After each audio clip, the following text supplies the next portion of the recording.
मेरा नौजवान क्यों जाएगा?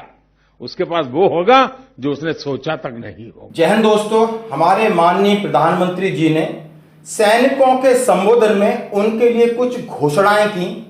आज ये कल की बात है।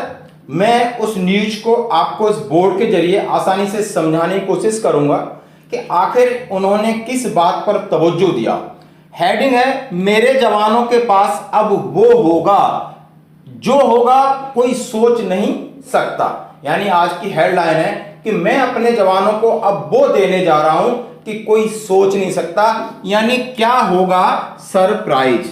यानी ऐसा क्या सरप्राइज है अब हमारे सैनिकों को मिलने वाला है, जवानों को मिलने वाला। आइए बात करते हैं। ये पीएम साहब ने सैनिकों के एक कार्यक्रम को संबोधित करते हुए सावधानी से प्रतिक्रिया दी, क्योंकि सेना में बहुत बड़ा बदलाव हो रहा है और कई अपोजिशन पार्टीज हों और कई रोडों पर इस बात को इग्नोर किया जा रहा है। बहुत सारी पॉलिसी हैं, उनका रिएक्शन है वो उतना पॉजिटिव नहीं है।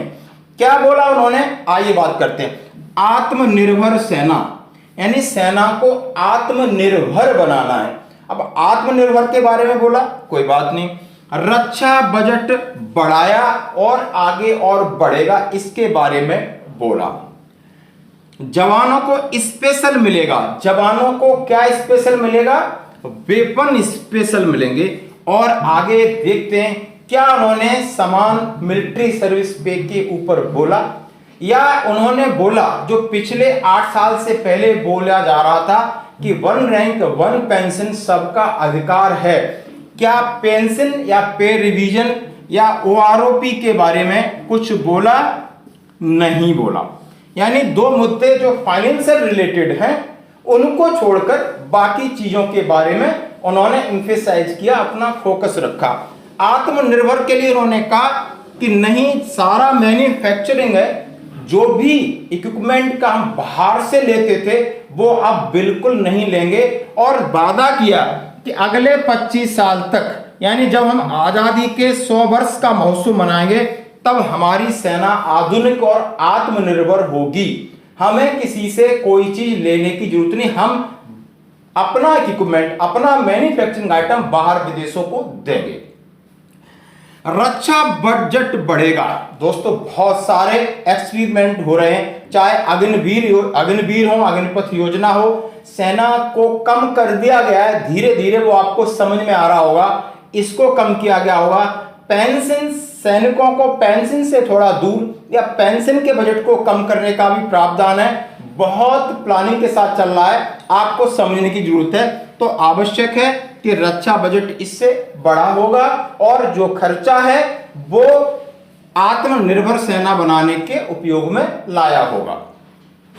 जवानों को स्पेशल मिलेगा। बड़ा चैलेंज किया है कि मैं ऐसे 10 हथियार तैयार कर रहा हूं कि विरोधियों को सरप्राइज दे। मैं नहीं चाहता कि मैं उनसे ही लड़ूं और उनकी घिसी पिटी टेक्नोलॉजी लूं और फिर वही हमारा पड़ोसी देश पाक है, चाइना है, वही इस्तेमाल कर रहे हैं, तो फिर सरप्राइज कैसा? हम कैसे युद्ध जीतेंगे? अब हम 10 ऐसी चीजें जवानों को देने वाले हैं जिससे उनको युद्ध में, यानी विरोधियों को लगे कि इनके पास कुछ स्पेशल है और वो हमारी सेना का सामना न कर पाए। दोस्तों, और अब बात अंत में करूंगा।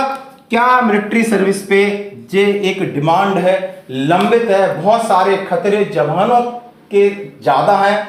ये अब देखने की जरूरत नहीं है, कागजों पर नहीं है, आप जमीनी हकीकत देख लिए। कितने इंसिडेंट हो रहे हैं, चाहे आपने लद्दाख एरिया में देखा होगा, अमरनाथ यात्रा पर देखा, केदार में देखा, अरुणाचल में देखा, बहुत सारे इंसिडेंट होते हैं। तो क्या रेशियो होता है आप देख सकते हो। तो इनको समान एसपी का मुद्दा सामने लाना चाहिए और जो इक्वल समान एमएसपी है, ये मुद्दा जो कोर्ट में है, इसको न्याय मिलना चाहिए।